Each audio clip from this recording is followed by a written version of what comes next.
start our first night of flatbreads. So we're going to start with focaccia. Remember, in flatbreads there's a one stage and a double stage. So focaccia is actually a double stage or two stage, meaning that it does have yeast in it. This is going to be one that we're going to mix by hand. So bread flour goes down. Classic focaccia only has 5 ingredients. It has the bread flour, it has salt, it has yeast, and it has our warm water. Since we're using the instant yeast, there's no need to proof it. So salt is going to go in, yeast is going to go in, and I know it's been a long time since we have been together, so remember, in yeast bread, the warm water is always the last thing to go in. So I'm going to make a well. My olive oil is going to go in. When you do a beautiful focaccia, one of the main differences, remember, from the PowerPoint between focaccia and pizza is the type of fat. A lot of chefs do not use olive oil in their pizza because it's too expensive and they want to save their money for the toppings. But focaccia toppings are considered minimal, so we try to use the best olive oil as possible. So olive oil is in. Remember, the deeper color of the olive oil, the higher quality it is. And now I'm slowly going to add my water. What you're going to notice with this is you're going to think I have measured incorrectly, because you know I'm kind of famous for that sometimes. This is going to be quite a sticky dough. My well is getting quite big, and I'm only halfway done with my water. This is going to be one of those doughs, very much like the English muffin, because focaccia is famous for having a lot of tunneling in it. So remember, what's called a slack dough, S-L-A-C-K, means that it's a very wet dough. So the air pockets don't have to fight the gluten. So that's how you get all that tunneling. So all my water is in, and look how wet this is. So we're going to have to start to scrape this. And one of the things that we want to do is to make sure not to use a lot of dusting flour. So when this gets really sticky, and you could have done this with English muffins, but I really wanted us to learn how to use the mixer with an English muffin, is we're going to start to wet our hands, because a wet hand, the dough won't stick to it. The first thing we're going to do is incorporate all the flour.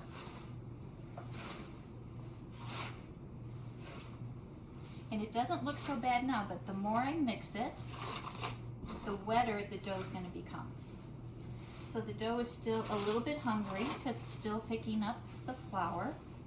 I want to make sure to get all that water in. Okay. And now look how sticky this is. It's actually still really sticking to my hands. So I have next to me a container of cold water.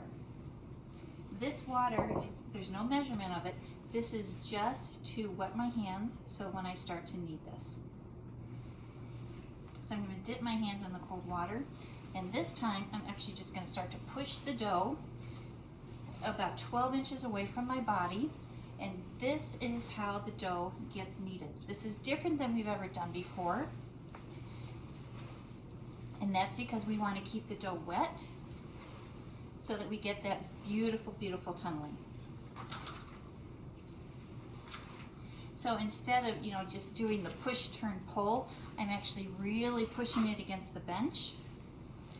This develops the gluten faster because the friction is not coming from me doing speed on the bench. So you'll never hear me say speed on the bench to you guys with focaccia. The gluten's getting built up just by all this pushing. This is going to be almost the exact same way we do our French bread, and we're going to do our ciabatta. So I'm going to know that this is done when I don't see any lumps and it's pretty smooth. I'm almost there. I probably only have to do this about 4 more times. Can you see how smooth this is getting? Can you zoom in? It's still a little shaggy, but not bad every time I push it. See, it gets smoother. I'm incorporating a little bit more water into it. And again, that water will help develop my tunnels. So this, I'm going to do it just push 2 more times. And then look how nice and smooth that is. If I were to stretch it and look for my gluten window, you see how I can stretch? It's tearing a little bit, but After I let this rest for a couple minutes, the gluten window is really going to be visible. But when I'm pulling it, I don't see any flour lumps, I don't see any yeast pockets, or any salt. So this is done mixing. Okay, so again, this is nice and done. So what I'm going to start to do now, a nice focaccia isn't going to go in the proofing box at all. It's going to actually proof at room temperature. So this is just a nice piece of cloth. You can get this at any Joann Fabrics or any fabric store. We bought this from JB Prince, and when you look at this, you might see some olive oil stains. These couches, C-O-U-C-H-E, these are the rising linens. We're going to use these almost every day until we're done with the semester. This is almost non-stick. We don't wash these. We actually, it's kind of like a seasoned pan. Everything just kind of gets built up. So I'm going to actually just dust with a little flour. It could be bread flour, all-purpose flour. At this point, it doesn't matter. I'm going to lift up my focaccia. And what we're going to do is start to let this focaccia dough mature. So it's going to sit on this couche. I'm going to not even put flour on the top yet. I'm just going to cover this and I'm going to let it set for 10 minutes. After 10 minutes, you're going to see it's not nearly as sticky because the crust will start to build, meaning that it's maturing, and then we'll come back and we'll give it a stretch. So what we did straight dough method with the mixing. Everything went in. I started to push it against the bench using the cold water on my hand so that it doesn't stick to the, well, it sticks a little bit to the bench, but not to my hand. It went on a floured couche. I'm just going to cover it, and in 10 minutes, we'll start our cycle of doing 3 turns. Focaccia is going to do a series of three turns, very much like we did the Danish. This is different than you did the focaccia in Baking 1 if you took it with Chef Wojak or Chef Snoda. They did just a single rise focaccia. I'm trying to teach you the really authentic way of focaccia, so this is going to take really about 3 hours for us to get done. So 10 minutes, we'll come back and I'll show you the first 3 folds. So it's been 10 minutes, and then look, you can see it's not sticky anymore, so the dough is starting to mature. So what we want to do is our very first 3 fold. So I'm going to put a little bit of flour. I just dumped that. Did you see that? If we had an outtakes, that would go in my outtakes section. So I've got flour on my hands. I'm just going to use my fingertips, and I'm going to just get under the dough, and I'm going to stretch it to about a 12 by 12 square. As we get going on this and we do more turns, this is going to get lighter and fluffier. It's almost going to look like a little cloud. We want to make sure not to be deflating all of the air pockets. So I've got my 12 by 12. I'm going to do a third over, a third on top. Now I'm going to mist it with olive oil. The olive oil is going to be just for flavor because it will slowly start to penetrate into the dough. Now what I want to do is dust with a little flour. Again, it could be bread flour. That's what I'm using because I already had it out. Or it could be all-purpose flour. The flour is to protect the dough from the couche when we fold it. The olive oil is for flavor. The flour is the non-stick protector. So I'm going to cover this, and I'm going to give it about 30 minutes. So it's been 30 minutes, so I'm going to uncover it, and look how much lighter it's starting to be. Now what we want to make sure we do is when we do these 3 folds, just like we did with the Danish and croissant, we want to make sure that we work the entire dough. So this time I went this direction. Now I'm going to spin the couche so that when I do a 3 fold this way, I'm going to get this angle of the dough. So again, a little flour on my hands. We want to be as gentle as possible, so always use your fingertips. And I'm going to get in there, spread your fingers, and gently pull. Again, try not to deflate the dough.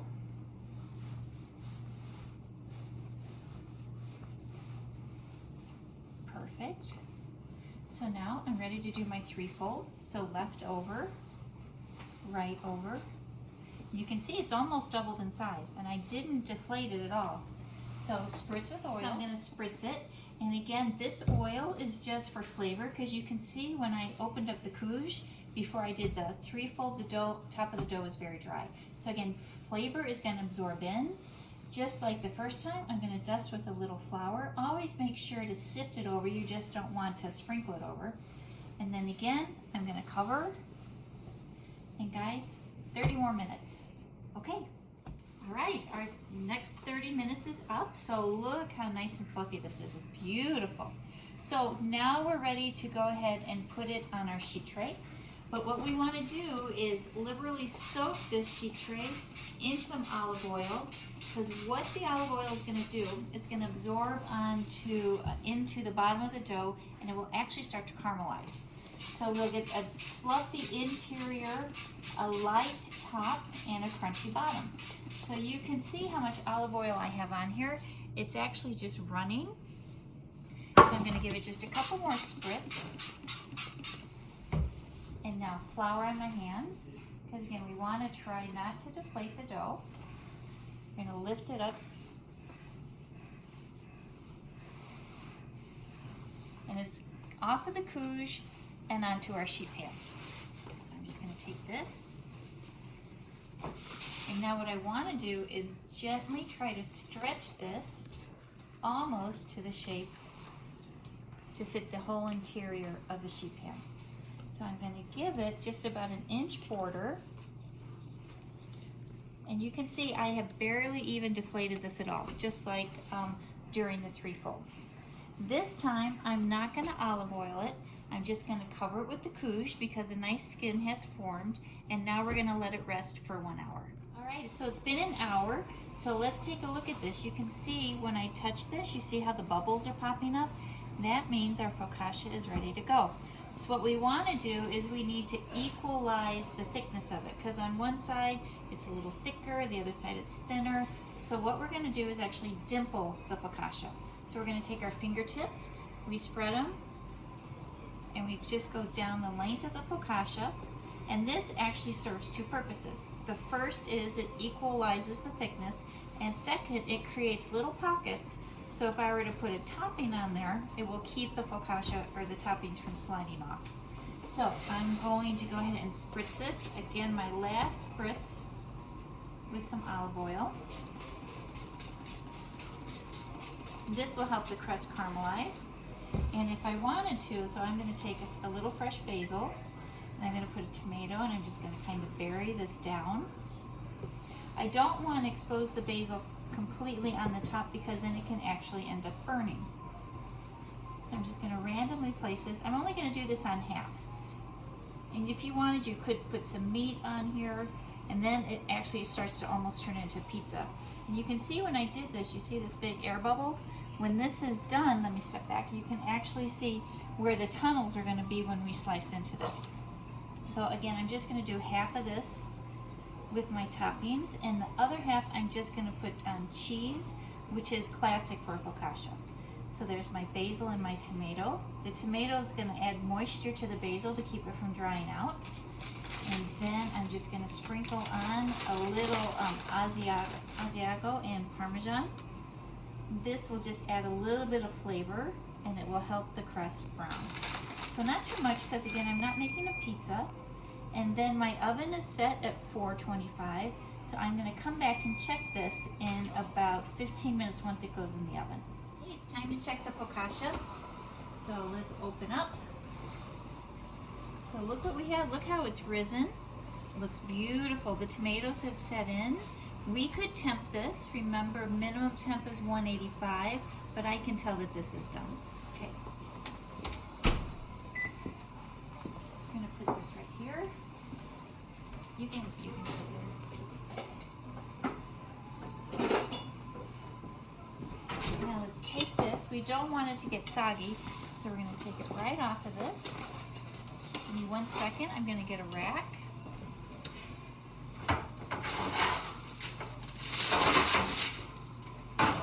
My mise en place was not good, because I want to get air underneath this, so here we go.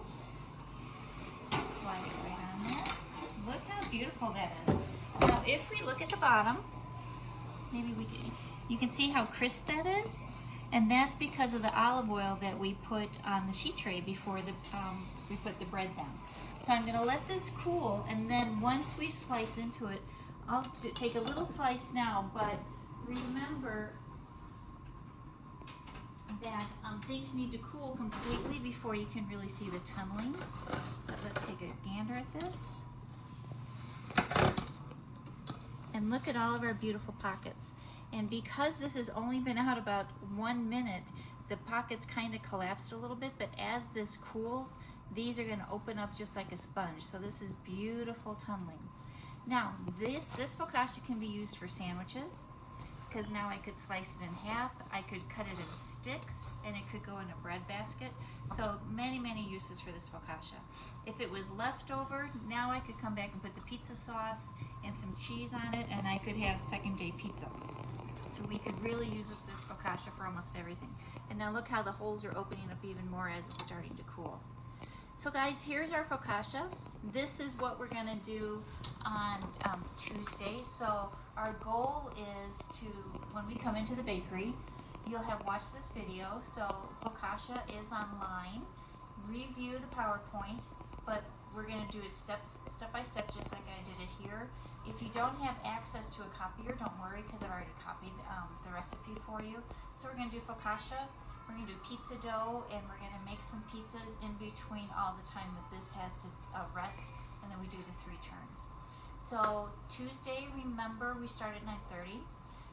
Wear your uniform in because you don't have access to the locker rooms. Remember to bring some kind of water because the water fountains are down, and we'll start our production. Face masks are required, and hopefully I'll have your bags for you that has, ECC's given out bags that has some gloves. It has a small water bottle in it. It should have a face mask in it, but you can't get onto campus without a face mask. Now, if you have any questions about this demo, shoot me an email and I'll make sure to answer it before Tuesday's class. I hope you guys have a great weekend, and so remember, Tuesday is our first day of flatbreads, focaccia, and pizza. Okay, bye guys, have a good weekend.